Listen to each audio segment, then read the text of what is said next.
I was making Sunday dinner when my daughter told me to leave my own house.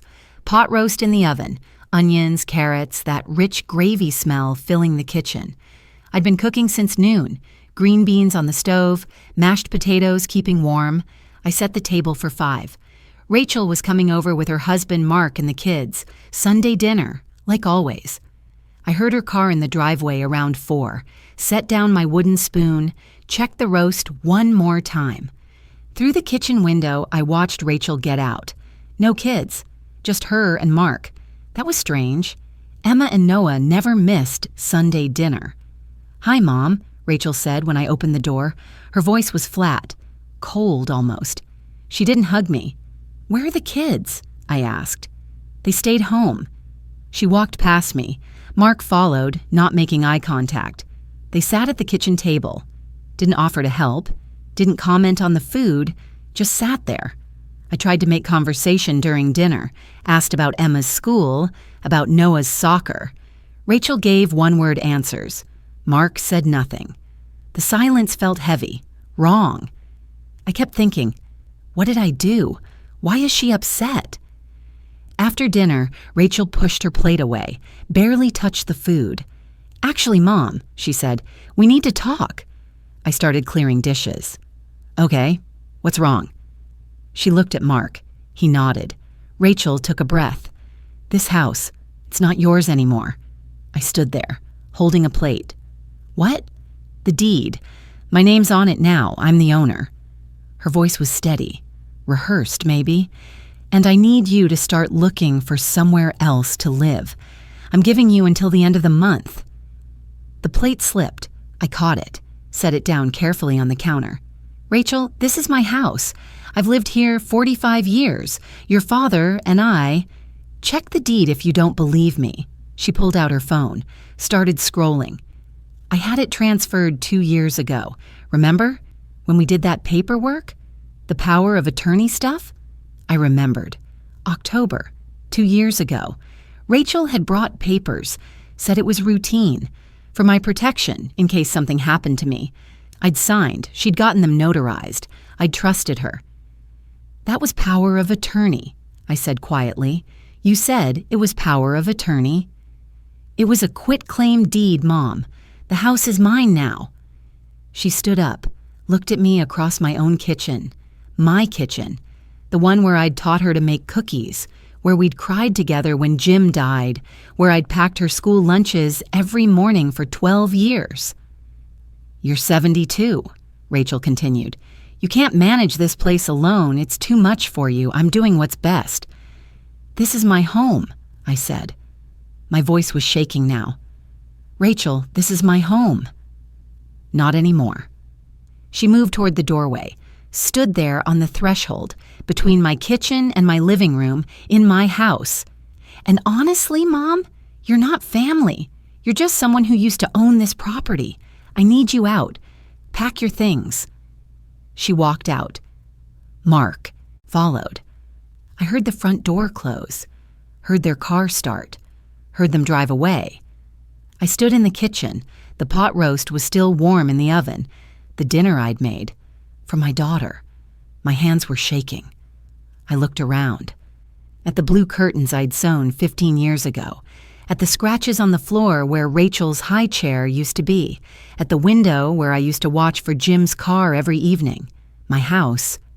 I went to the filing cabinet in the spare bedroom, found the folder labeled Important Documents, pulled out papers, found the deed. It took me 20 minutes to read through it. Legal language, dense. But there it was, my signature, October 2022, a quitclaim deed. Linda Rodriguez transfers full ownership to Rachel Martinez. I sat on the floor of the spare bedroom, papers spread around me. I tried to remember that day. Rachel had been urgent, insistent. "Mom, just sign it. It's routine. Everyone does this," for estate planning. I'd asked, "Shouldn't I have a lawyer look at it?" She'd said, "It's just power of attorney. Nothing complicated. Do you want to pay a lawyer $300 to tell you that?" So I'd signed, and now she wanted me gone, from my own house. I sat there until it got dark. The pot roast was cold. The potatoes had hardened in the pot. Sunday dinner, ruined. And I didn't know what to do. 3 days after Rachel told me to leave, I was still trying to understand how it happened. I've lived in this house for 45 years. Jim and I bought it in 1980, a ranch-style place on Maple Street. 3 bedrooms, 2 baths, a quarter-acre yard. Nothing fancy, but it was ours. We painted the kitchen yellow. Jim built a bird feeder outside the window where I could watch cardinals while I did dishes. We planted roses by the front porch. Rachel was born in '86. Jim died in '90. Heart attack, just 41 years old.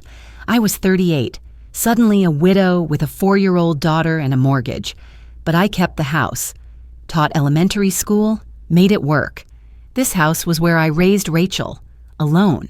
And I gave her everything, $85,000 for college. I took a second job tutoring summers to cover it. $35,000 for her wedding, money I'd been saving since she was born. $40,000 as down payment on her first house after the divorce. I liquidated half my retirement fund. $20,000 for daycare when she went back to work. Paid directly to Little Scholars Academy for 3 years. 2 cars over the years, another $15,000. I'm not even counting the smaller things. Total, over $180,000. I thought I was investing in her future. I thought she'd remember. But maybe that was my mistake. I always put family first, even when I shouldn't have. Rachel got divorced 3 years ago. Her first husband, nice guy actually, left her because of the debt. $30,000 in credit cards, shopping mostly. She'd always had a spending problem. After the divorce, she was angry, bitter. I understood. But then she remarried quickly. Mark.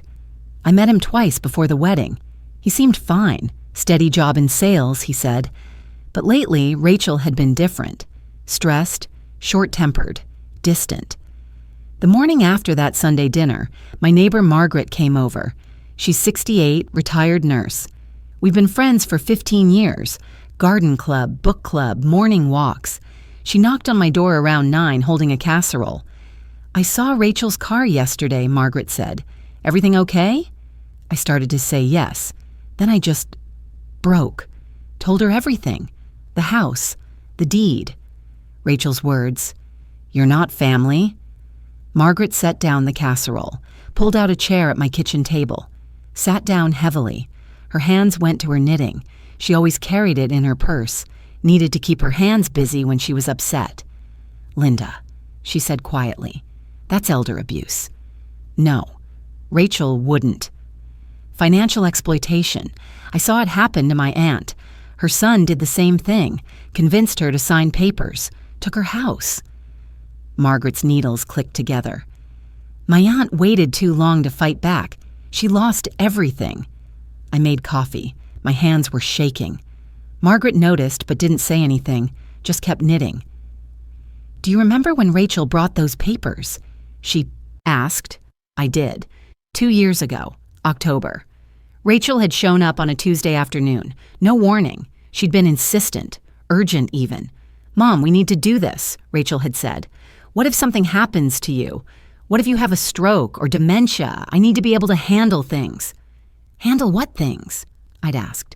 The house, your finances, everything. This is just power of attorney. Everyone does it. She'd spread papers across this same kitchen table. Sign here and here. It's routine. Shouldn't I have a lawyer look at it? Rachel had sighed, impatient. Do you want to pay a lawyer $300 to tell you what I'm telling you for free? Mom, I'm trying to protect you. I'd hesitated. Something felt off. But Rachel was my daughter. I trusted her, and I'd always been conflict avoidant, didn't want to upset her, so I'd signed.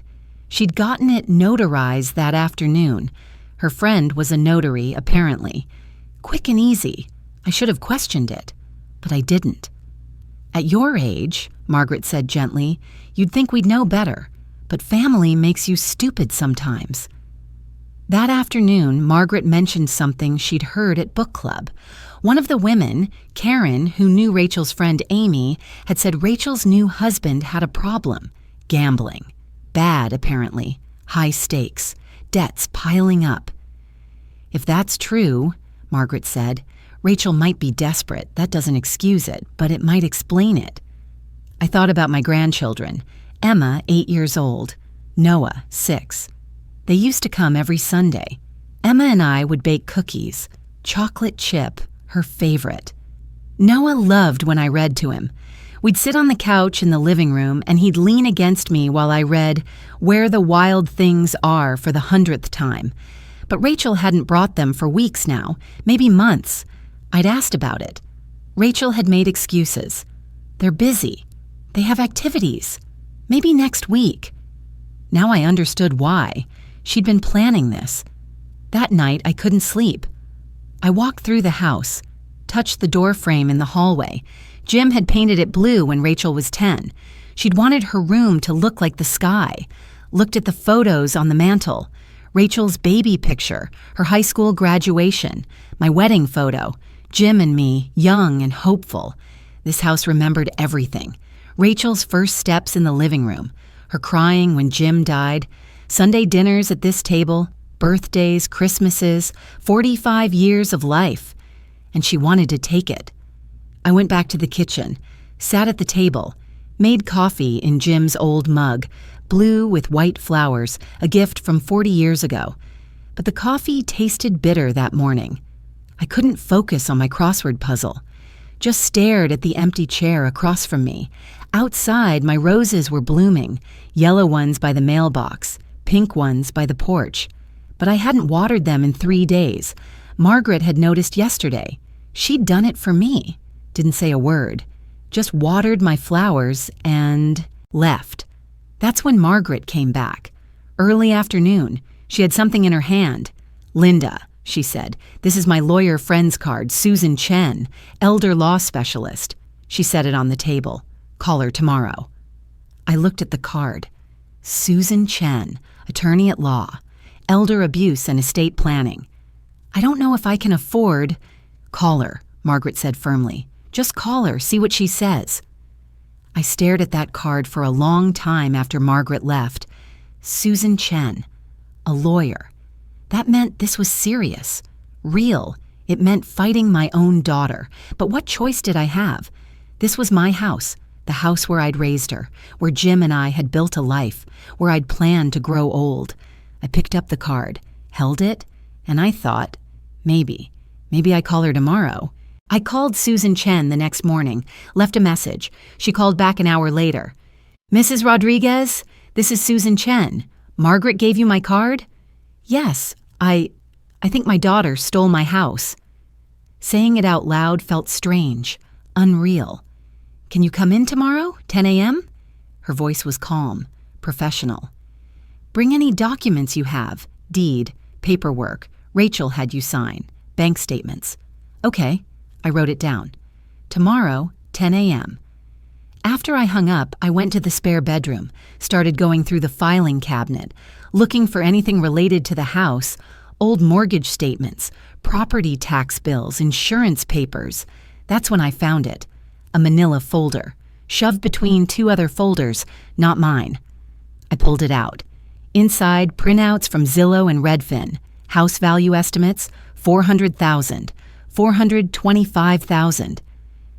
Rachel had been researching how much my house was worth. There were notes, too. In Rachel's handwriting. Reverse mortgage options.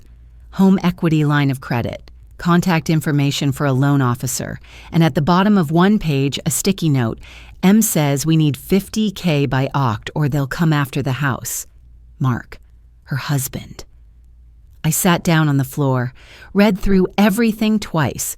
Rachel had been planning this. For how long? The printouts were dated 6 months ago. The notes looked recent. She'd left this folder here. Probably during her last visit. 3 weeks ago, she'd stopped by. Said she needed to grab something from the garage. Had she been in this room? Going through my files? I felt cold suddenly. I went to the kitchen, called the county recorder's office, waited on hold for 15 minutes. Recorder's office, this is Beth. Hi, I need to check the status of a deed for 1247 Maple Street. Typing sounds. Okay, property shows Rachel Martinez as current owner. Deed transferred October 2022. My stomach dropped. Can you send me a copy? Sure, I'll email it. What's your address? I gave her my email, hung up, sat at the kitchen table, stared at my coffee. October 2022, 2 years ago, exactly when Rachel had brought those papers. The email arrived 30 minutes later. I opened it, printed the document, read every word. Quitclaim, deed. Linda Rodriguez, grantor, transfers full ownership of property at 1247 Maple Street to Rachel Martinez, grantee. Consideration, $0. My signature at the bottom. October 15th, 2022, notarized by Jennifer Clark, $0. I hadn't sold it to her, hadn't received anything. It was a gift. Legally, I'd given her my house, but I hadn't known that's what I was signing. I remembered Rachel's words that day. It's just power of attorney, Mom. Routine paperwork. Everyone does this. She'd been so confident, so reassuring. Don't you trust me? And I had. I'd trusted her. I pulled out my bank statements next, went back 2 years, found something I hadn't noticed before, property tax payments for this house, but not from my account. I called the tax assessor's office. Hi, I'm calling about property taxes for 1247 Maple Street. Who's been paying them? More typing. Rachel Martinez has been paying them, last 2 years. And before that? Linda Rodriguez. That you? Yes.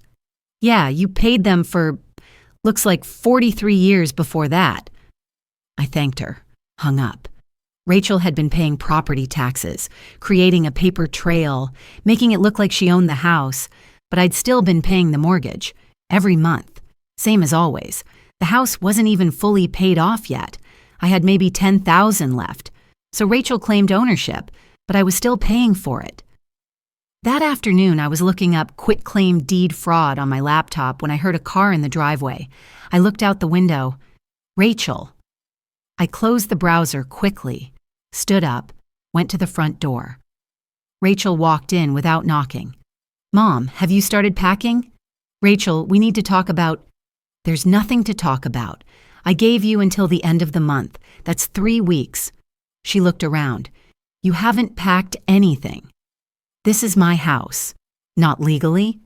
She was scrolling through her phone, not even looking at me. I've already talked to a property management company. They'll help you find an apartment. Something smaller, more manageable. I don't want an apartment. Well, you can't stay here.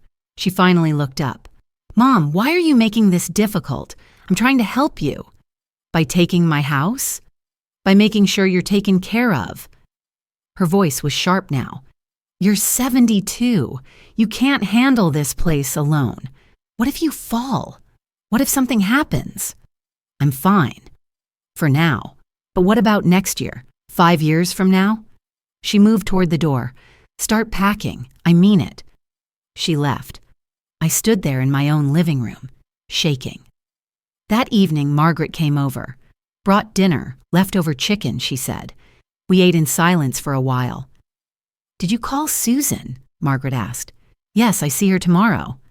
Good, Margaret set down her fork. Linda, I need to tell you something. My cousin, the one in Michigan, she went through this. Her daughter took her house, filed the same kind of deed. My cousin fought back, hired a lawyer, went to court. Did she win? Margaret's face was sad. No, the daughter had possession. The court said that mattered. But my cousin waited too long, didn't fight back until 6 months after the deed was filed. She reached across the table, squeezed my hand. Don't wait. That's all I'm saying. Don't wait. After Margaret left, I sat at the kitchen table in the dark, thought about calling Rachel, asking her, why? Why would you do this to me? But I knew why. That sticky note in the folder. M says we need $50K by Oct. Mark's gambling debts. Rachel was desperate, and desperate people do terrible things, even to their mothers. I looked around my kitchen, at the yellow walls, the scratched linoleum floor, the bird feeder outside the window where cardinals came every morning, Jim's blue mug in the dish drainer. This was my house. I'd raised Rachel here, alone. After Jim died, I'd worked 2 jobs to keep this place, to give her a home, a stable home. And now she wanted to take it. I thought about Margaret's words. Don't wait. The lawyer's appointment was tomorrow, 10 a.m., Susan Chen, elder law specialist. I didn't know what she could do, if she could do anything, but I had to try, because this was my house and I wasn't ready to give it up, not without a fight. Susan Chen's office was in the business district downtown. I arrived 15 minutes early, sat in the waiting room with a folder full of documents. Deed, bank statements, the papers Rachel had me sign, that folder I'd found with Rachel's notes. There were 3 other people waiting, all seniors, 70s, maybe 80s. We didn't make eye contact, but I wondered, were they fighting their own children too? Was this common? A whole waiting room full of people whose families had stolen from them? The thought made me feel sick. Mrs. Rodriguez. A young woman, Susan's assistant, stood at the door. Susan's ready for you. Susan Chen's office was smaller than I'd expected. Neat, professional. Bookshelves lined with legal texts. A desk with 2 chairs facing it. She stood when I entered, mid-50s, I guessed, wearing a gray suit, short black hair, reading glasses on a chain. Mrs. Rodriguez, please sit. She gestured to one of the chairs. Can I get you coffee? Water? Coffee would be nice, thank you. Her assistant brought coffee in a white ceramic cup. I held it with both hands. They were shaking slightly. Susan noticed but didn't comment, just waited until I was settled. Margaret speaks highly of you, Susan said. She mentioned you're having trouble with your daughter? I nodded, set down the coffee, pulled out the folder. My daughter convinced me to sign papers 2 years ago. She said it was power of attorney, but it was a quitclaim deed. She transferred my house to herself, and now she wants me to leave. Susan took the papers, spread them across her desk. The deed, the notary statement. Started reading. Her face was calm, professional. But I saw her jaw tighten slightly as she read. After 5 minutes, she looked up, removed her glasses. Ms. Rodriguez, this is textbook elder financial abuse. Her voice was gentle but firm. The way she presented this to you, claiming it was power of attorney when it actually transferred ownership, that constitutes fraud, misrepresentation, undue influence. So, I still have rights? To my own house? You have strong rights, yes. Susan pulled out a legal pad, started taking notes. This quitclaim deed shows 0 consideration, meaning you received nothing in exchange for a house worth, what, $400,000? About that, yes. And the notary statement says you understood what you were signing. But you didn't. Rachel deliberately misled you. She tapped the paper. That's fraud. Clear fraud. Something loosened in my chest. I'd been holding my breath without realizing it. I thought maybe I was stupid for not reading it more carefully. You trusted your daughter. Susan's voice was kind now. That's not stupid. That's normal. But Rachel exploited that trust. That's the definition of elder abuse. I sat there looking at those papers spread across Susan's conference table. The cold leather chair, the afternoon light coming through the blinds. 45 years in that house. Jim and I brought Rachel home from the hospital to that house, and now my own daughter was trying to steal it. Susan let me sit in silence for a moment. Then she continued, "Let me show you what else I found." She pulled out a spreadsheet she'd made. "I reviewed your bank statements. Here's what's interesting. Rachel has been paying your property taxes for the last 2 years, October 2022 through now. That's when the deed transferred." She pointed to the columns. "Property taxes paid by Rachel Martinez. But look at this." She slid another statement across. "Your mortgage payments, you've been paying them every month, same as you have been for 45 years. "I don't understand. Why does that matter?" "Because it shows intent." Susan leaned back. "Rachel's paying taxes to establish an ownership claim. It's a strategy. Makes it look like she's the true owner. But you're still paying the mortgage. The house isn't even fully paid off yet, is it?" "No. I have about $10,000 left." Exactly. So Rachel claims she owns the house, but you're still paying for it. That's contradictory. It shows you never intended to give away the house. You've been maintaining it, living in it, acting as the owner. Susan made notes on her pad. In cases like this, the pattern of behavior matters as much as the paperwork. This helps us significantly. She pulled out more documents. My original deed from 1980, the quitclaim deed from 2022, laid them side by side on the desk. Now, let's look at these deeds. Your original deed shows you and your husband purchased the property in 1980, joint tenancy with right of survivorship.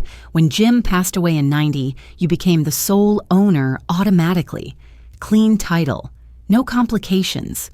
She pointed to the quitclaim deed. Then this, October 2022. Look at the language here. Linda Rodriguez, grantor, hereby transfers all right, title, and interest in the property located at 1247 Maple Street to Rachel Martinez, grantee. Full transfer. Total ownership change. But I know, you thought you were signing power of attorney, but this language is very specific. It's a complete property transfer. She pulled out a red pen, started marking the document. Here's what's problematic. First consideration, $0. You got nothing in exchange for a $400,000 asset.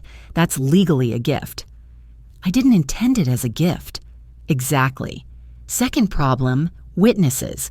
There's only the notary, Jennifer Clark. No other witnesses present. For a transfer this significant, that's unusual. Most attorneys would insist on multiple witnesses. Susan circled the notary's name. And you said Jennifer is Rachel's friend? Yes. Rachel said she was convenient, saved us having to go to a notary office. That's a conflict of interest. Not illegal, but it raises questions about whether proper procedures were followed. Susan made another note. I'll want to interview Jennifer. Get her statement about what Rachel told you that day, what you understood you were signing. She pulled out one more document. There's also this. She handed me a printout. Email correspondence between Rachel and her husband Mark, filed with the property records during the deed transfer. I read it. My hands started shaking again. Mark to Rachel, dated 3 weeks before that Sunday dinner.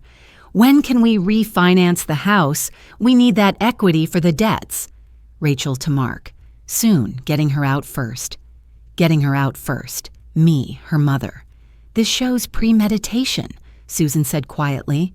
Rachel didn't just take advantage of an opportunity. She planned this. The emails show financial motive. They needed money from your home equity, and she knew she'd have to get you out before she could access it. Susan's voice was firm now. Mrs. Rodriguez, this is fraud. Clear, documented fraud. I set down the email, felt cold. Her husband has gambling debts, $50,000. I found a note in Rachel's things. They're desperate. Desperation doesn't excuse theft. Susan gathered the papers, organized them into a neat stack. Here's what we have. Fraud through misrepresentation. You were told it was power of attorney when it was actually a property transfer. Undue influence. Rachel pressured you, used her position as your daughter to manipulate you. And we have documentary evidence showing her financial motive and intent to displace you. So I can get my house back? I believe so. Yes. We'll file a lawsuit challenging the quitclaim deed. Seek to void it on grounds of fraud and undue influence. Restore you as the rightful owner. Susan pulled out a legal pad, started outlining. I'll also need to get some additional evidence. Can you do a cognitive evaluation? A what? Tests for memory, reasoning, decision-making capacity. Rachel's lawyer will likely claim you weren't mentally competent when you signed.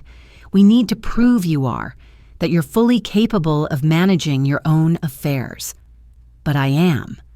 I know, but we need official documentation. She handed me a referral card. Dr. Patterson, tell him I sent you. He's done evaluations for me before. Very thorough. I took the card, put it in my purse. One more thing, Susan said. You mentioned your neighbor Margaret was there when Rachel brought the papers 2 years ago. Yes, she came over right after Rachel left, saw how upset I was. I'll contact Margaret, get a formal witness statement about what she observed, Rachel's behavior, your state of mind. Susan made a note. That'll help establish the undue influence claim. She stood, extended her hand. We have a very strong case, Mrs. Rodriguez. The evidence is on your side, but I need to be honest with you. Once we file this lawsuit, your relationship with Rachel will be damaged, possibly beyond repair. Are you prepared for that? I thought about Emma and Noah, about Rachel as a little girl, holding my hand, crossing the street, about Sunday dinners and birthday cakes and bedtime stories. Then I thought about her standing in my doorway, cold, flat voice. You're not family. Get out. This is my house, I said. I worked 2 jobs after Jim died to keep it. I raised Rachel there. It's all I have left. I met Susan's eyes. Yes, I'm prepared to fight. Susan nodded. I'll file the complaint by the end of this week. Rachel will be served within 7 to 10 days. After that, we'll have discovery. Depositions. It could take 6 months to get to mediation or trial, but I've handled these cases before, and yours is one of the strongest I've seen. Thank you. I left her office, took the elevator down to the parking garage, sat in my car for 20 minutes, couldn't start the engine, just stared at the steering wheel, hands at 10 and 2, Dr. Patterson's referral card on the passenger seat, Susan's business card in my purse. I just hired a lawyer to sue my own daughter. The weight of it hit me. What if Emma and Noah never forgave me? What if this destroyed what was left of our family? But then I thought, what's the alternative? Let Rachel take my house? Become homeless at 72? Give up everything Jim and I built? No. I took a deep breath, started the car, drove home. That evening, I made dinner for myself. Chicken breast, green beans. Set the table, 1 plate, 1 glass, 1 napkin. The table looked wrong with just 1 setting. I'd been cooking for 5 for so many years. Sunday dinners, Rachel, Mark, Emma, Noah, and me. Now it was just me. I ate in silence. The house felt enormous. Just me and the ticking clock on the wall. The refrigerator hum. Outside, the streetlight came on. I did the dishes, watched the news, tried to read a book but couldn't focus. Around 8, I went to the garage, looked for the original deed, the one from 1980. I told Susan I had it, but now I couldn't remember where I'd put it. I searched through boxes for 30 minutes. Finally found it in a plastic tub labeled Important, Jim's Papers. I almost hadn't kept it. Almost threw it out years ago when I was cleaning. But something made me save it. Some instinct. If I hadn't saved that original deed, Susan said, the case would be harder. Not impossible, but harder. Rachel could claim there was no proof of the original ownership, that I'd always intended to give her the house. But I had the proof, right here in my hands. Yellowed paper, Jim's signature next to mine, 1980. I took it inside, put it in the folder with all the other documents, everything Susan would need. And for the first time in a week, I felt something other than fear. I felt ready. The cognitive evaluation was scheduled for Friday, 2 days away. I spent those days walking through my house, really looking at it, not just living in it, looking, the living room, that couch. Jim and I bought it in '84, forest green. The cushions sag now. There was a stain on the armrest where Rachel had spilled grape juice when she was 6. I tried everything to get it out, finally just left it, a memory stain, the hallway, photos on the wall, Rachel's school pictures, every year from kindergarten through 12th grade, her smile getting bigger, more confident, that gap in her teeth in 2nd grade, braces in 7th, beautiful by graduation, Rachel's old bedroom. I'd kept it mostly the same, pink walls. She'd wanted it to look like a princess room when she was 8. We'd spent a whole weekend painting. Jim had helped, the 3 of us laughing, getting paint everywhere. I stood in that doorway, remembered. Rachel's 8th birthday party, right here in this house. 12 little girls running through these rooms. I'd made a cake shaped like a castle, pink frosting with little plastic princesses on top. Rachel had blown out the candles, made a wish. Then she'd hugged me. "Best mom ever," she'd said. I'd believed her. That memory felt like it belonged to someone else now, a different Linda, a different Rachel. The kitchen, where I'd made thousands of meals, Sunday dinners, weekday breakfasts, late-night snacks when Rachel couldn't sleep. This table, Jim had built it. Oak, solid, sturdy, still here after all these years. But Rachel wanted me gone. I sat down at that table, Jim's blue mug in my hands, cold coffee. I hadn't even remembered making it. Here's what I realized, sitting there. I'd spent 38 years being mom, Rachel's mom. That was my whole identity after Jim died. I worked to support Rachel, saved money for Rachel, made decisions based on what Rachel needed. I forgot to be Linda. I forgot to protect myself, to think about my own future, my own needs. Every time Rachel asked for money, I gave it. Didn't question it, because that's what mothers do, right? They sacrifice. They put their children first, always. But somewhere along the way, I'd stopped being a person.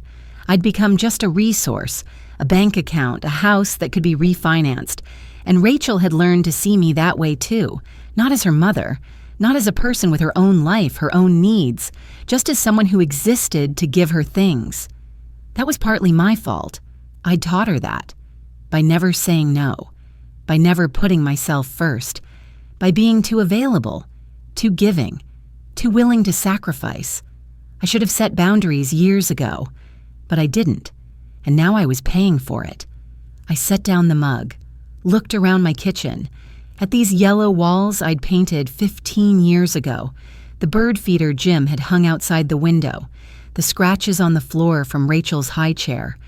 This house held everything I was, everything I'd built, every memory of the life Jim and I had made together, and Rachel thought she could just take it.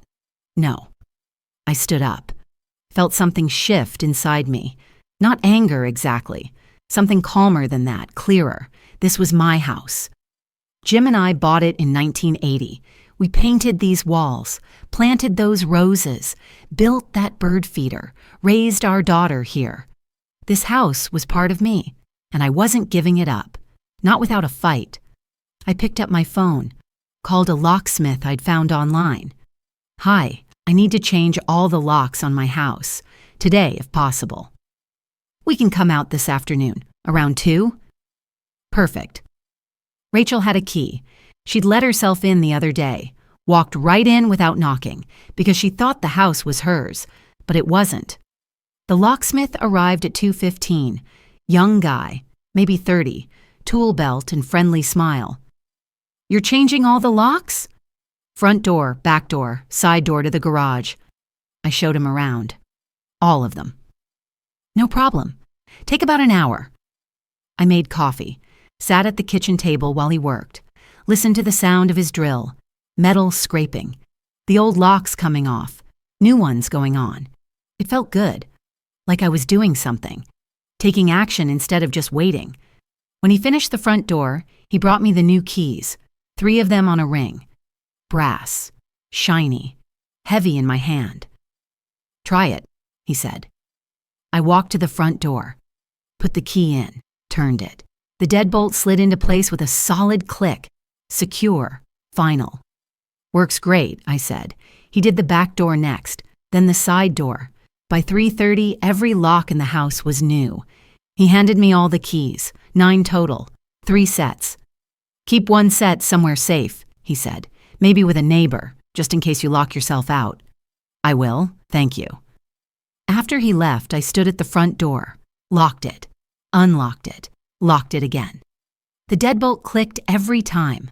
Solid, certain. Rachel's old key wouldn't work anymore. She couldn't just walk in whenever she wanted. Couldn't stand in my kitchen and tell me to leave. Not anymore. I called Susan. She answered on the second ring. "Ms. Rodriguez, how are you?" "I'm ready," I said. "File the lawsuit, do whatever it takes." Silence for a moment. Then, "You're sure?" "Yes."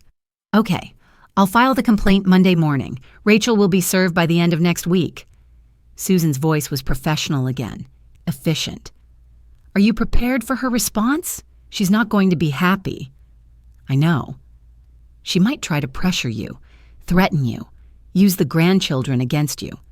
I know, I said again, but this is my house, and I'm not backing down. Good, I'll be in touch.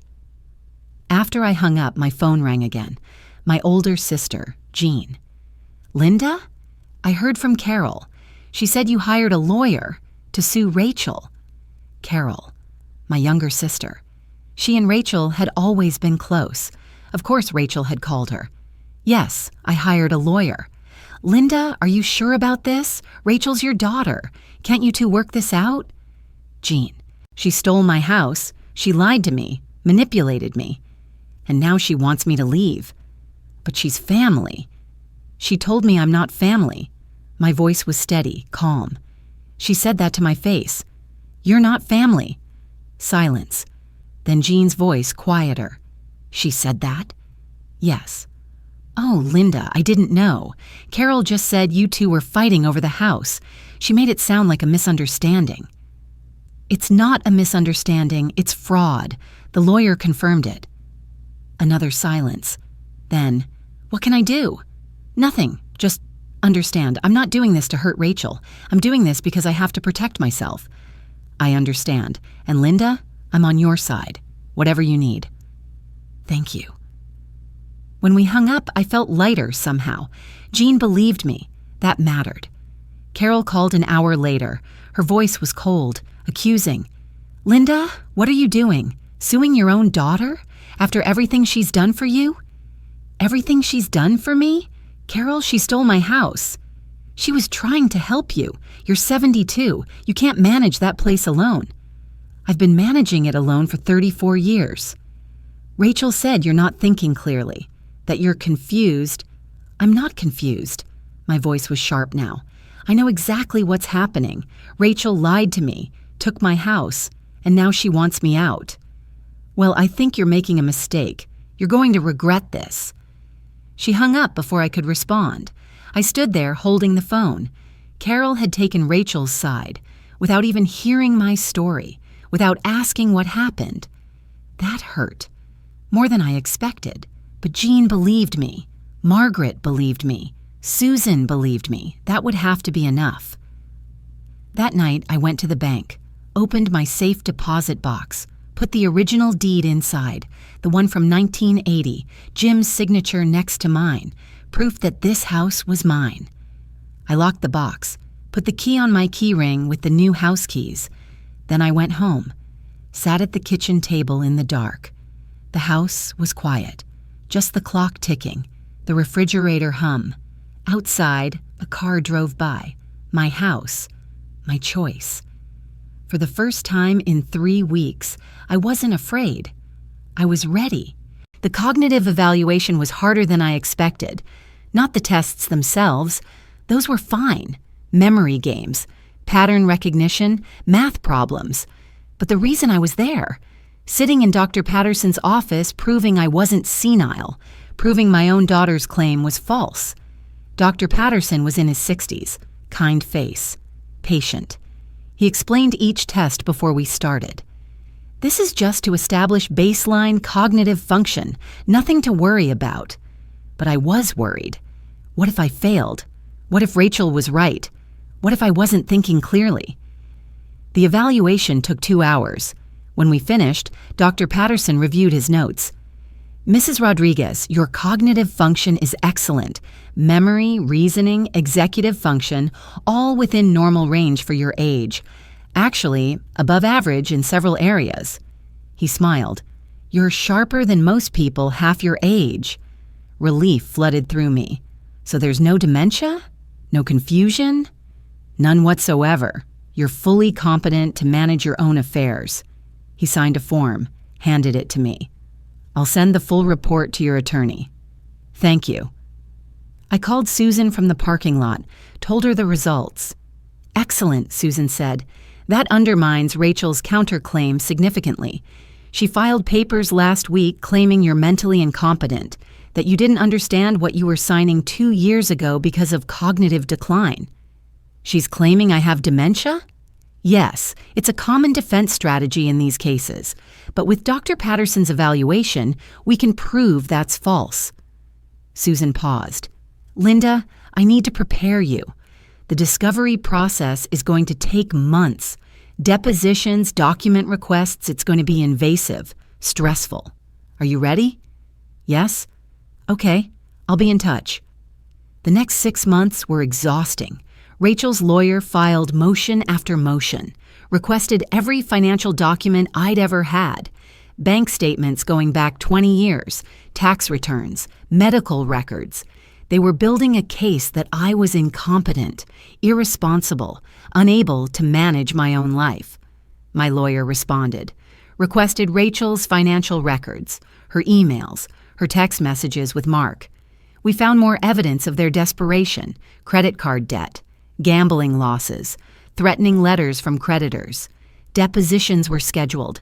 Margaret gave her statement, testified that she'd witnessed Rachel pressuring me 2 years ago, that I'd been upset and confused after signing the papers, that Rachel had been evasive when asked what the documents were. Jean testified too, said I'd always been sharp, independent, capable, that she'd never seen any signs of cognitive decline.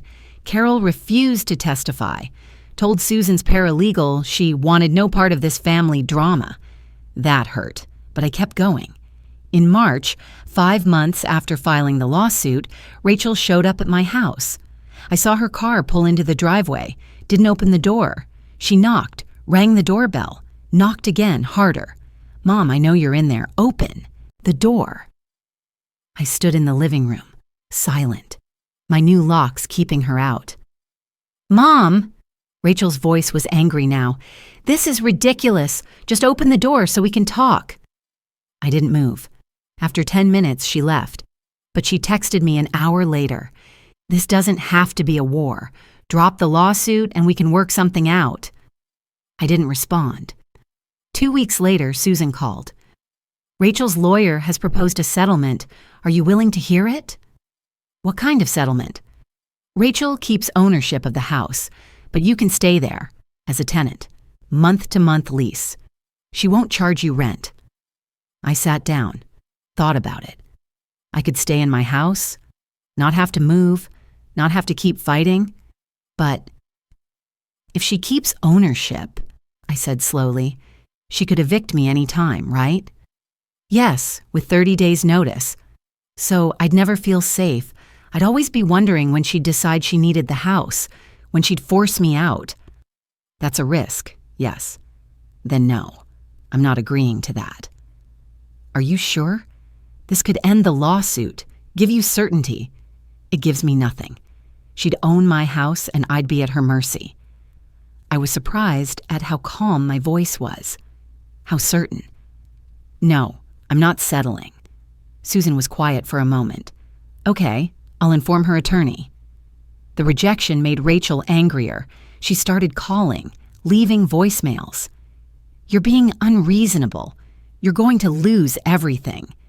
Is this really what you want? To destroy our family? I didn't call back.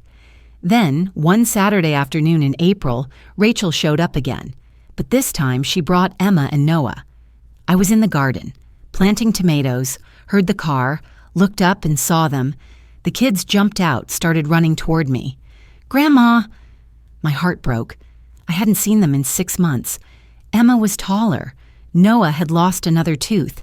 They looked so happy to see me. Grandma, why don't you visit anymore? Emma asked. Mommy said you're too busy. I knelt down, hugged them both. I've missed you so much. Rachel stood by the car, arms crossed, watching. Mom, can we talk? Rachel's voice was softer now, gentler. Inside? I looked at Emma and Noah, at their hopeful faces. Rachel was using them. I knew that. This was manipulation, emotional blackmail. But they were my grandchildren. I loved them. Emma, Noah, why don't you play in the backyard? I pointed to the swing set, the one Jim had built when Rachel was little. I'll be right there. They ran off. Rachel followed me to the porch. We didn't go inside. Drop the lawsuit, Rachel said quietly. Please, this is tearing the family apart. Emma cries about you. Noah asks when he can see Grandma. They don't understand why we're fighting. Then explain it to them. I kept my voice steady. Explain that you stole your mother's house, that you lied to me, manipulated me. I was trying to protect you. You were trying to get money for Mark's gambling debts. Rachel's face went pale. That's not... I know about the debts, Rachel. I saw the emails, the notes.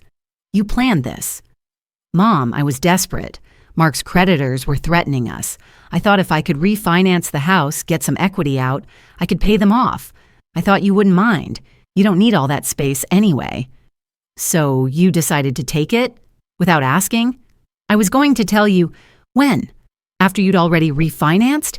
After you'd kicked me out? I shook my head. You had choices, Rachel. You could have asked me for help, explained the situation. We could have worked something out, but you chose to lie, to steal. Tears ran down Rachel's face. I'm sorry. I know I messed up. But can't we fix this? Can't you just drop the lawsuit and we can figure something out? I looked at the backyard, Emma pushing Noah on the swing, their laughter carrying on the wind. I'd love to see them, I said quietly. I miss them every day. But not like this, not as a bribe, not as leverage. It's not... Yes, it is. I met Rachel's eyes. You brought them here to manipulate me, to make me feel guilty, to pressure me into giving up my house. I brought them because they miss you. Then let them visit, without conditions, without using them as bargaining chips. Rachel wiped her eyes. I can't. Not while you're suing me. Then I guess we have nothing to talk about. Rachel called the kids. They came running. Emma hugged me tight. When can we come back, Grandma? I looked at Rachel. She looked away. Soon, sweetheart, I hope. They left. I stood in my driveway, watched their car disappear down the street. Emma's face in the rear window, waving. That night, I sat at the kitchen table, set 5 places out of habit, then realized no one was coming, removed 4 plates, 4 glasses, 4 sets of silverware, just me now. The next week, an official-looking envelope arrived. County Sheriff's Office. I opened it. Eviction notice. 30 days to vacate the premises. My hands shook. This wasn't legal. Susan had filed an injunction preventing Rachel from evicting me during the lawsuit, but Rachel had filed it anyway, trying to intimidate me, scare me. I called Susan. She said she'd take care of it, filed a motion to hold Rachel in contempt. The judge dismissed the eviction notice, warned Rachel's lawyer to follow court orders. But the message was clear. Rachel wasn't backing down. Neither was I. In late May, Susan called with news. Mediation's been scheduled June 17th, 10 a.m. Both sides, both lawyers, a professional mediator will try to reach a settlement. And if we don't, then we go to trial, but most cases settle at mediation. Judges strongly prefer it. June 17th, 3 weeks away. That night, Rachel texted me. Last chance to settle, Mom. Mediation is your final opportunity. If you don't agree to reasonable terms, I'm taking everything. My lawyer says I'll win. I have possession. You have nothing. I showed Margaret the text. She was over for coffee. Saturday morning ritual. One of the few. Things that hadn't changed. She's bluffing, Margaret said. She's scared. Maybe. Linda, you've come this far. Don't back down now. I looked around my kitchen, at everything I'd fought to keep. I won't. Sunday, 3 days before mediation, I tried to go to church. First time in months. But I couldn't focus, couldn't pray. Just sat there thinking about Tuesday, about facing Rachel across a conference table. Jean came over Monday evening. Didn't say much, just sat with me, made tea. We watched television in comfortable silence. Before she left, she squeezed my hand. You're doing the right thing. I hope so. You are. Mom always said, don't let people walk over you, even family, especially family. After Jean left, I laid out my clothes for Tuesday. Gray slacks, blue blouse, professional, calm. I wanted to look like someone who knew what she was doing, even if I was terrified. That night, I couldn't sleep, kept thinking about what Rachel might say, what I would say, whether the mediator would side with her, whether I'd lose everything. At 2 a.m., I got up, sat at the kitchen table in the dark, made coffee in Jim's mug. Tomorrow, today, now, I'd face my daughter, fight for my house, for everything Jim and I built. Margaret was right. I'd come too far to back down. Susan was good, and I had the truth. That would have to be enough. The mediation office was downtown, 10th floor. I arrived 30 minutes early. Susan was already there, waiting in the lobby. "Ready?" she asked. "As ready as I'll be." We took the elevator up. My stomach felt tight. I'd barely eaten that morning. Coffee only, hands shaking when I tried to hold the cup. The mediation suite was professional, neutral, beige walls, conference table, windows overlooking the city. The mediator, Mr. Harris, Susan had said, wasn't there yet, just us. "We'll wait in this room," Susan said. "Rachel and her lawyer will be in another. Mr. Harris will go back and forth, try to find common ground. And if there isn't common ground, then we proceed with the formal presentation, evidence, testimonies. He'll make a recommendation." Susan set down her briefcase, started pulling out folders. "Linda, I want you to know, you've done everything right. The evidence is strong, but mediation is unpredictable. Be prepared for anything." I nodded. At exactly 10 a.m., I heard voices in the hallway. Rachel's voice. I'd know it anywhere. My chest tightened. "I need to use the restroom," I said. Susan pointed down the hall. I left the conference room, walked toward the bathroom, and ran straight into Rachel. She was alone. Her lawyer must have gone into their conference room already. Rachel looked tired, dark circles under her eyes, thinner than I remembered. For a moment, we just stood there, mother and daughter, in a hallway about to fight over a house. "Mom," Rachel's voice cracked. "Can we talk? Just for a minute?" I should have walked away, but I didn't. "What do you want to say?" Rachel looked around, made sure no one was listening. "I need you to drop this. Please, just take the settlement. You can stay in the house. I won't charge rent. You'll be fine. But you'll own it." "Yes, but you can stay..." "For how long? Until you and Mark need money again? Until you decide to sell?" I kept my voice quiet, controlled. "I'd never feel secure, Rachel. I'd always be waiting for you to change your mind." "I wouldn't do that. You already did." I met her eyes. "You told me to leave. You stood in my doorway and said I wasn't family." Rachel's face crumpled. Tears started falling. "I was desperate. Mark's bookie. They threatened us. Said if we didn't pay by October, they'd come after our house, our car, everything. I panicked. I thought if I could refinance your house, get the equity out, I could save us." "So you stole from your own mother."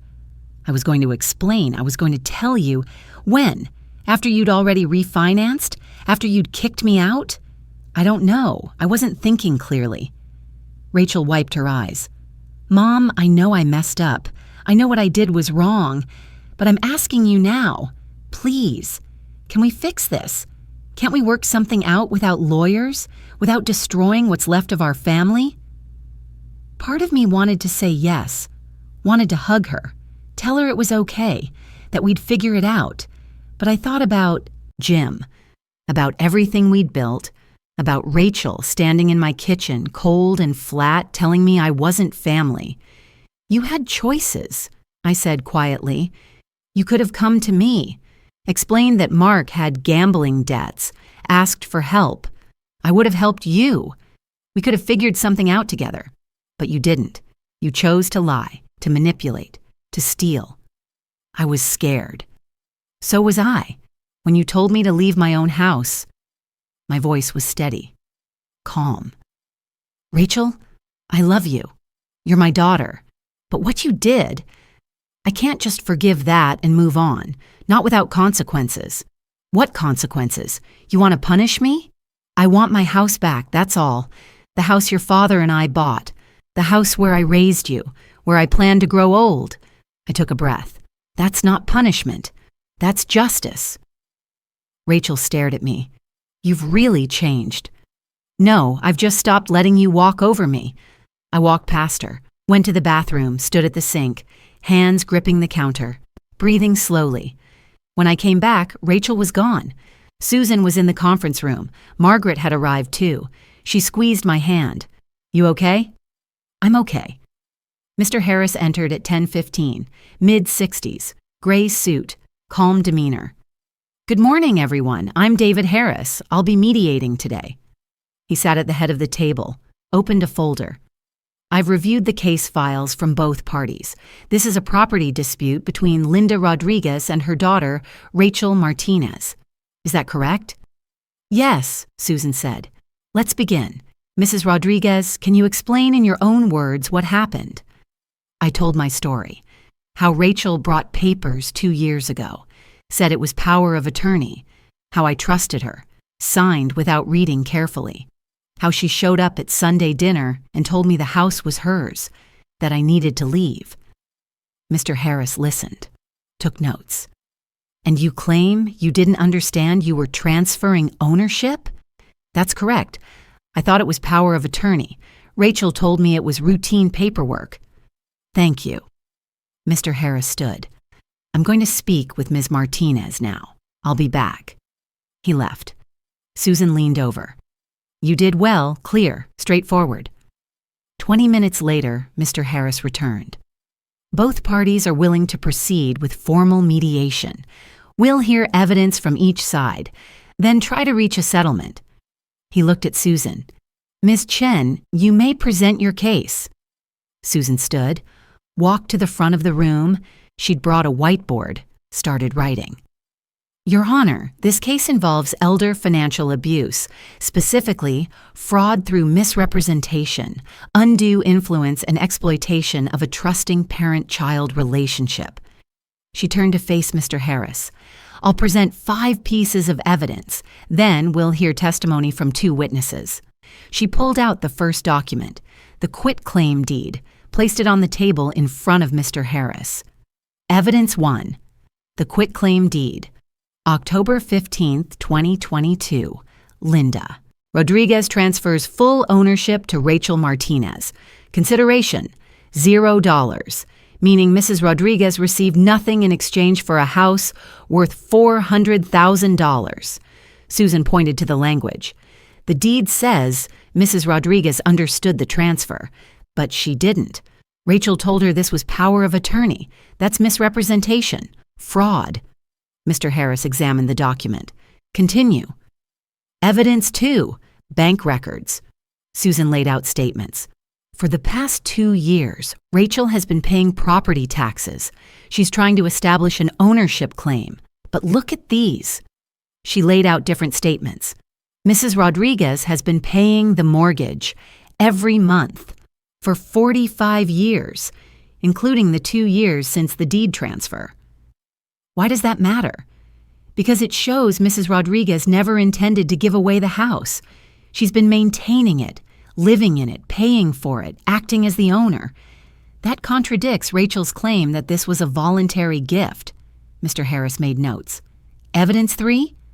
Susan pulled out the original deed, the original property deed. 1980. James and Linda Rodriguez purchased this home together. When James passed in 1990, Linda became sole owner. She's owned this property for 35 years, until Rachel manipulated her into signing it away. She placed the original deed next to the quitclaim deed. Notice the difference. The original has witnesses, multiple signatures, clear consideration, purchase price. The quitclaim has none of that, just a notary. Rachel's friend, conveniently. No witnesses, 0 consideration. Evidence 4. Susan pulled out printed emails. Email correspondence between Rachel Martinez and her husband Mark, dated 3 weeks before the Sunday dinner confrontation. She read aloud. Mark to Rachel. When can we refinance the house? We need that equity for the debts. Rachel to Mark. Soon, getting her out first. The room was silent. This shows premeditation, Susan said quietly. Rachel planned to displace her mother, to force her out, to access the home equity for her husband's gambling debts. This wasn't a mistake. It was calculated exploitation. Mr. Harris took the emails. Read them himself. Evidence 5, Susan continued. We have witness testimony from Margaret Chen, Mrs. Rodriguez's neighbor. Margaret was present 2 years ago when Rachel brought these papers. She'll testify to Rachel's behavior, to Mrs. Rodriguez's confusion and distress after signing. Susan turned to Margaret. Mrs. Chen, can you describe what you observed? Margaret stood, moved to the front. Her voice was steady, clear. I've known Linda for 15 years. We're neighbors, good friends. 2 years ago, October, I saw Rachel's car at Linda's house, midday, Tuesday. Rachel left after about an hour.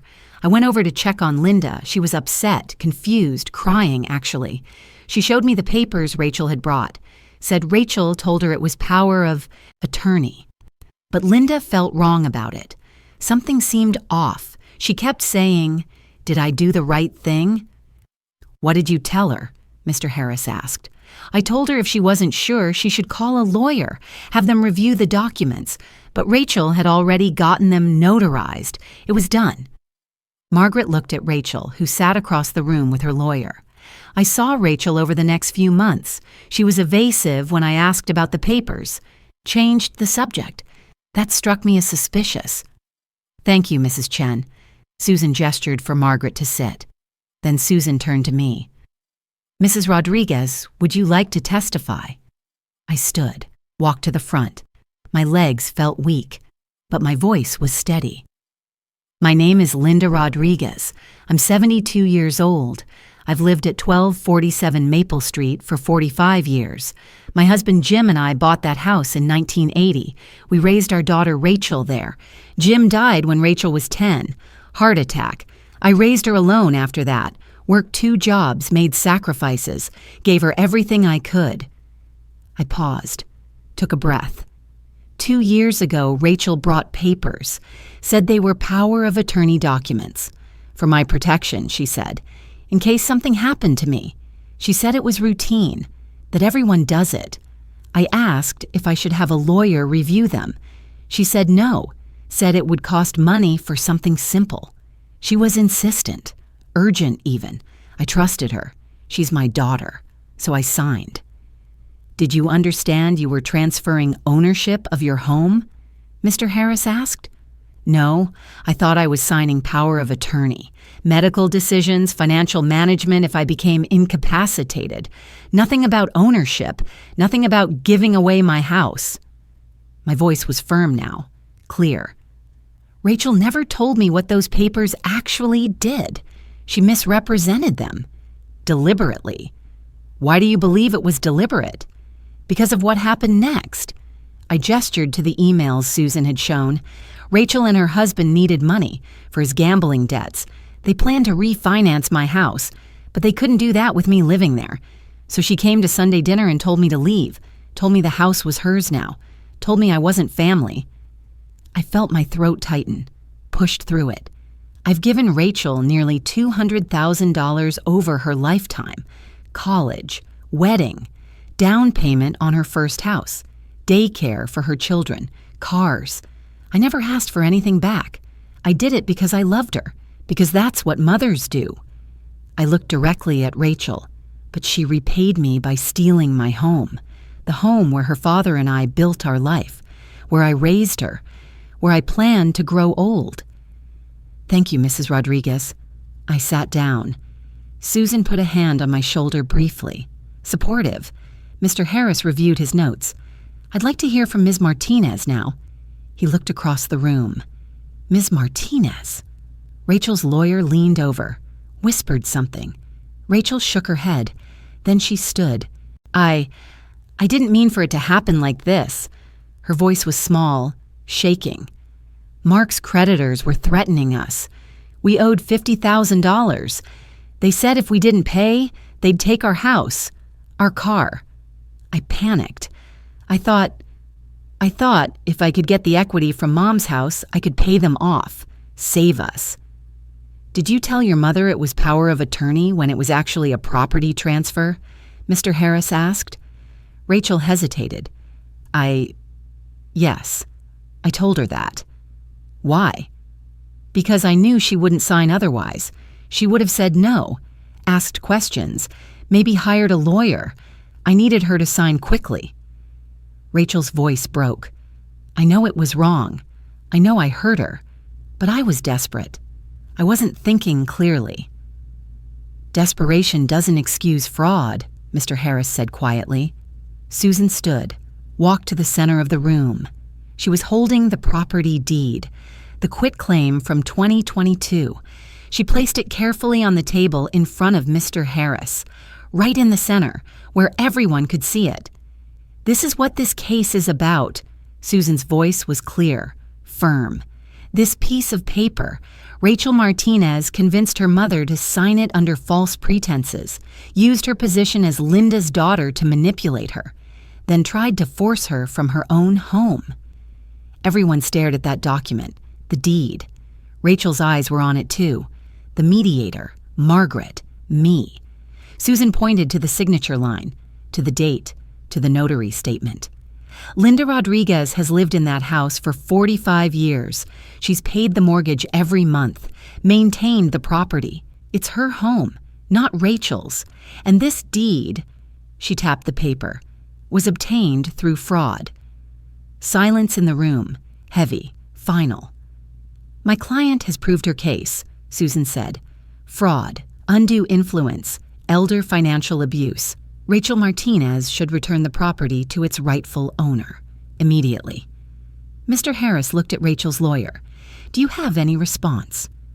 Rachel's lawyer cleared his throat. We acknowledge that Ms. Martinez made poor decisions, that she should have been more forthcoming with her mother, but legally, Mrs. Rodriguez signed the deed. It was notarized. The transfer was complete. Under false pretenses, Susan said. Perhaps. But proving fraud is difficult. We just proved it. Susan's voice was sharp now. Testimony, documentary evidence, premeditation. Everything's on the record. Mr. Harris held up his hand. Let me confer with both attorneys privately. He stood, gestured to Susan and Rachel's lawyer. They left the room. I sat there with Margaret. Rachel sat across the room. We didn't look at each other. 20 minutes later, they returned. I've discussed this with both counsel, Mr. Harris said. Here's my recommendation. Rachel Martinez will execute a quitclaim deed transferring the property back to Linda Rodriguez. Full ownership restored. In exchange, Mrs. Rodriguez will not pursue criminal charges or seek financial penalties. Additionally, a 1-year no-contact order will be put in place.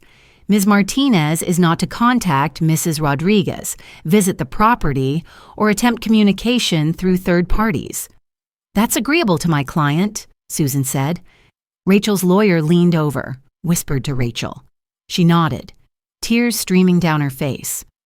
My client agrees, the lawyer said. Then let's execute the documents. Susan had brought a blank quitclaim deed. Rachel's lawyer reviewed it, then handed it to Rachel. She picked up a pen. Her hand was shaking. She signed. Rachel Martinez, grantor, transfers all right, title, and interest in the property at 1247 Maple Street back to Linda Rodriguez, grantee. The mediator notarized it. Right there. Made it official. Susan took the deed, handed it to me. It's yours again, she said quietly. I held that paper, looked at Rachel's signature, at the date. June 17th, 2025. The house was mine. Rachel stood, started to say something, then stopped. Just looked at me, her eyes red, face wet with tears. Then she turned and walked out. Her lawyer followed. Mr. Harris gathered his papers. The no-contact order is effective immediately. If Ms. Martinez violates it, you can file for contempt.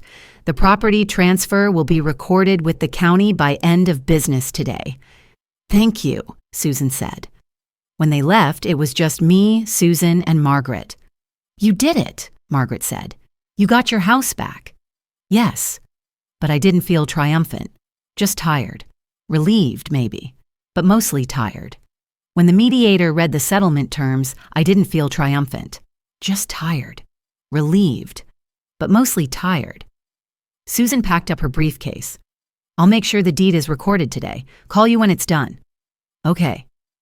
Margaret drove me home. We didn't talk much. She walked me to my door, hugged me.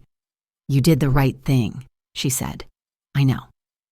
After she left, I stood in my kitchen, looked around, same yellow walls, same bird feeder outside, same Jim's blue mug in the dish drainer, my house. But it felt different now, quieter, emptier. I'd won my house, but I'd lost my daughter. Susan called me that evening. The deed's been recorded. You're the legal owner again. It's official. Thank you. The no contact order is also filed with the court. If Rachel tries to contact you, call me immediately. We'll file for contempt. I will. 3 days after the mediation, I went back to the bank, opened my safe deposit box, put the new deed inside, next to the original one from 1980. 2 deeds, both with my name. The story of my house, on paper. I locked the box, added the key to my keyring, felt the weight of it with my house keys. My house, my name, my choice. The legal consequences came quickly. Within a week, the property ownership was fully restored in county records. Linda Rodriguez, sole owner. The mortgage company updated their records. The tax assessor's office changed the billing address back to me. I also updated my entire estate plan. Susan referred me to an estate attorney. I met with her for 3 hours.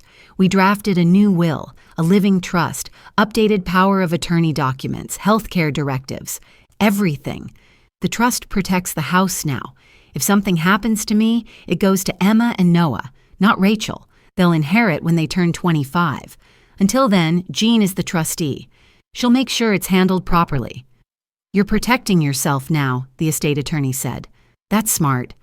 I should have done it years ago. You're doing it now. That's what matters. I also added extra safeguards. Any changes to the trust require written approval from both me and Jean.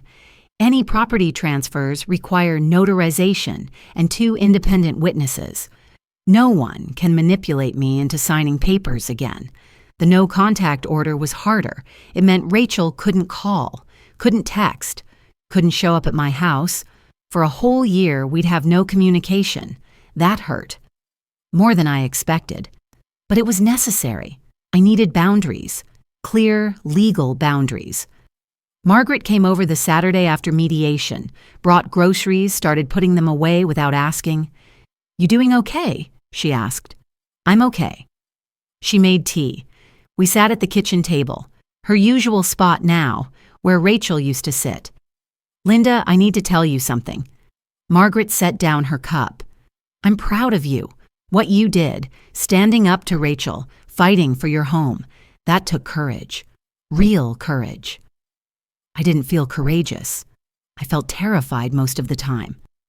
That's what courage is, being terrified and doing it anyway. She reached across the table, squeezed my hand. You saved yourself. Not many people can say that. We sat in comfortable silence for a while, Margaret with her knitting, me with my crossword puzzle, just like always. Sunday dinner tomorrow? Margaret asked when she was leaving. I'd like that. She came back Sunday, brought a casserole. We ate at my kitchen table, set for 2 now, not 5. Different, but nice. 2 weeks after the mediation, Susan stopped by. I'd asked her to come, wanted to thank her properly, pay her final bill. You don't have to do this, Susan said when I offered her coffee. I want to. You saved my house. You saved your house. I just helped with the legal part. Susan sat at the table, accepted the coffee. Linda, can I ask you something? Do you regret it? Fighting Rachel, losing contact with your grandchildren. I thought about it, really thought. I regret that it came to this. I wish Rachel had made different choices. I wish I'd set boundaries earlier. I wrapped my hands around my mug. But do I regret fighting for my house? No, because if I'd let her take it, I'd have lost more than property. I'd have lost my sense of self, my dignity, my independence. Susan nodded. That's exactly right. You didn't just fight for a house. You fought for your right to live your own life, on your own terms. You gave me the tools to do that, thank you. When Susan left, she turned at the door. Linda, you had boundaries all along. You just needed permission to enforce them. You gave yourself that permission. That's the real victory. Jean visited a few weeks later. Brought books. She always brought books. We walked through the house together. She looked at the new locks, the deed in the safe deposit box. I'd shown her the key. The trust is set up? She asked. Yes. Emma and Noah will inherit. You're the trustee until they're 25. I'll take good care of it. Jean stood in the living room, looked around. This house has good memories. Jim would be proud of you for fighting for it. You think so? I know so. Jim loved this place. He'd want you to keep it. After Jean left, I did something I'd been putting off. I went to Rachel's old bedroom, the pink walls, the Princess Castle stickers she'd insisted on when she was 8. I'd kept it the same all these years, waiting for her visits, for the grandchildren to use it when they stayed over. But they weren't coming back. I took down the stickers, painted over the pink, soft gray instead, neutral, calm, turned it into a guest room, new bedding, new curtains, a reading chair by the window. It was time to move forward. That weekend, I planted new rose bushes, yellow ones, Jim's favorite, by the mailbox, where everyone could see them. I worked in the garden for hours, planting, watering, pulling weeds, reclaiming the space. My neighbor across the street, Tom, retired teacher, came over while I was working. Heard about what happened, he said. With your daughter, I'm sorry. Thank you. If you need anything, lawn mowing, snow shoveling, whatever, let me know. I appreciate that. It was a small kindness, but it mattered. Garden Club met the following Tuesday. I'd missed 2 months of meetings. When I walked in, everyone stopped talking. I thought maybe they'd heard. Maybe they were judging me. But then Carol Ann stood up, hugged me. Linda, we've missed you. I've missed you too. They'd heard, of course. Small community. Word spreads, but no one asked questions. No one pried. They just welcomed me back, like nothing had changed. After the meeting, Sarah pulled me aside. My mother went through something similar. Her son tried to take her house. She fought back, won, but she lost him in the process. Sarah squeezed my arm. It's hard, but you did the right thing. Book club was different, more complicated. Carol, my younger sister, was in book club too. She'd sided with Rachel during the lawsuit. When I walked in, she looked away, didn't acknowledge me. That hurt. But I understood. She'd made her choice. I'd made mine. The rest of the group was kind, brought extra snacks, made sure I had a comfortable seat, didn't mention the lawsuit, just talked about the book, about summer plans, about normal things. It felt good, being normal again. A month after the mediation, I sat down and wrote a letter to Emma and Noah, even though I couldn't send it, even though they wouldn't read it for years. But I needed to write it. For myself, for them, for someday. Dear Emma and Noah, I'm writing this because I don't know when I'll see you again. Your mother and I had a disagreement, a serious one, about the house where you used to visit on Sundays, the house where Grandpa Jim and I raised your mom. Your mom made a mistake. She tried to take something that wasn't hers, and I had to stand up for myself, even though it meant not seeing you for a while. I want you to know. I love you. I miss you every day.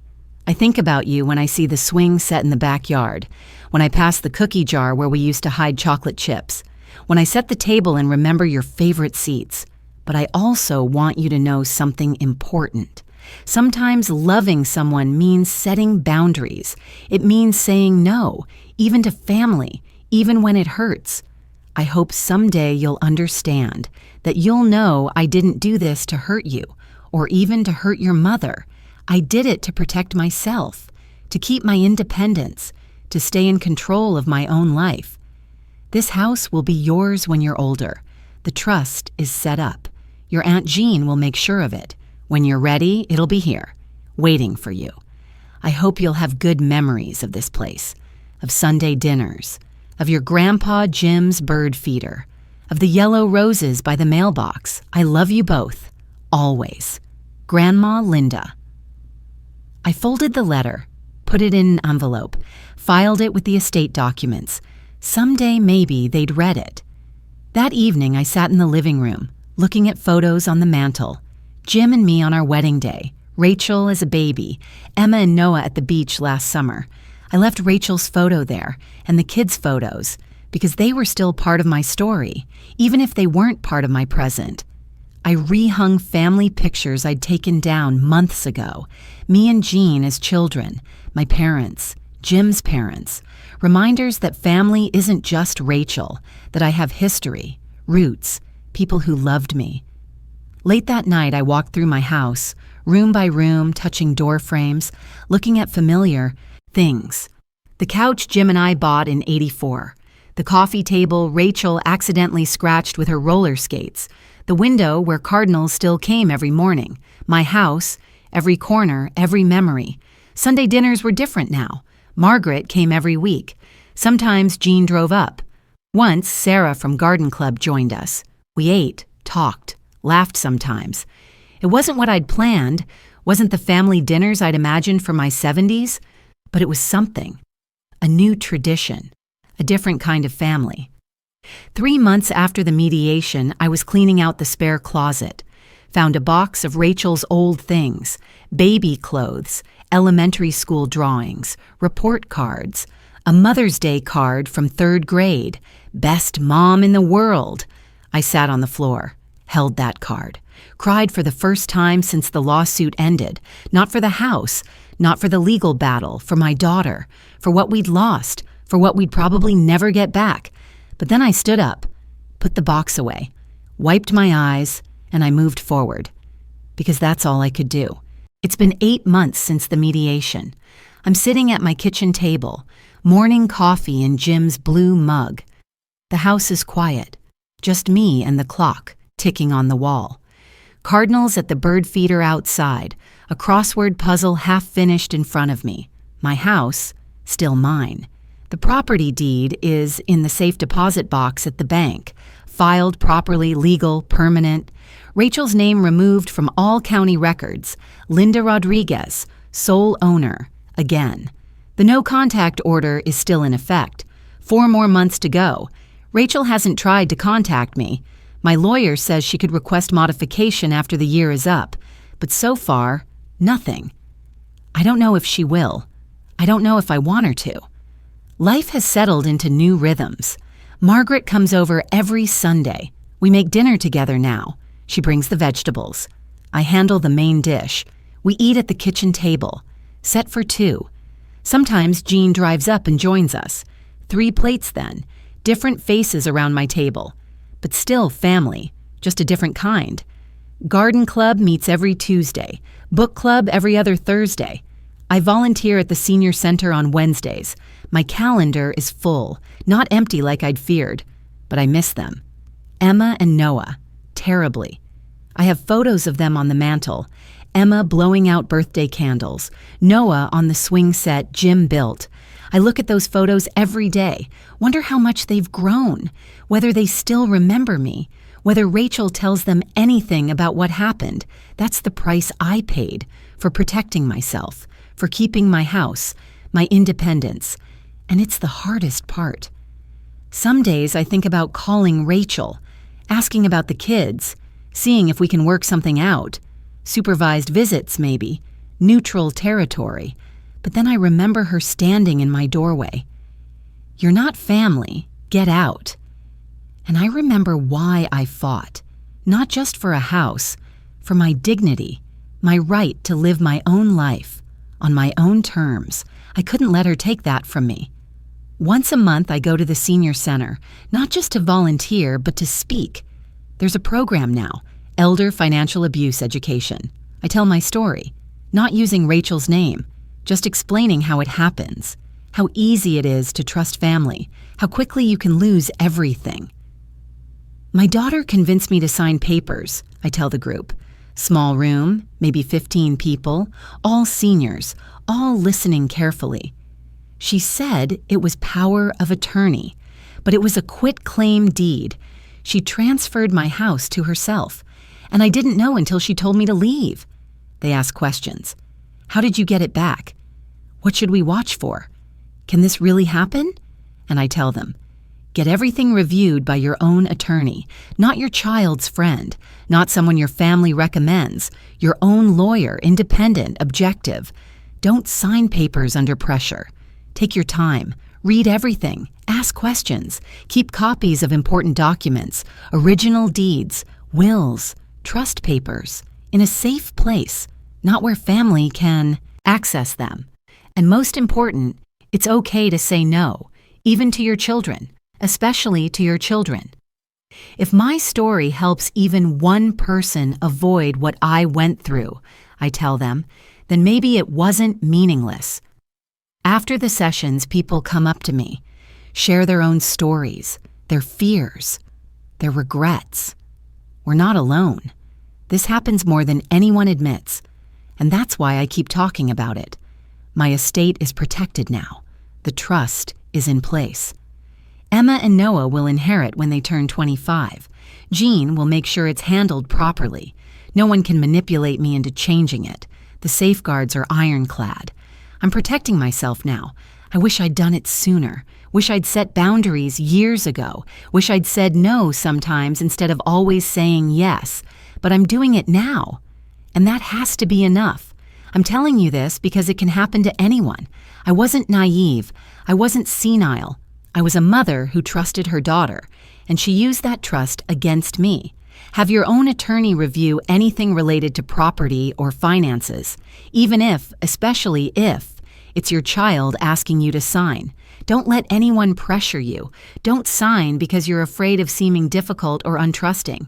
Your independence is worth protecting. And to anyone facing something similar, you're not alone. You're not being unreasonable by standing up for yourself. You're not destroying your family by enforcing boundaries. You're protecting yourself. And that's not just okay. That's necessary. What would you have done in my situation? I'd love to hear your thoughts in the comments. As for me, I'm rebuilding.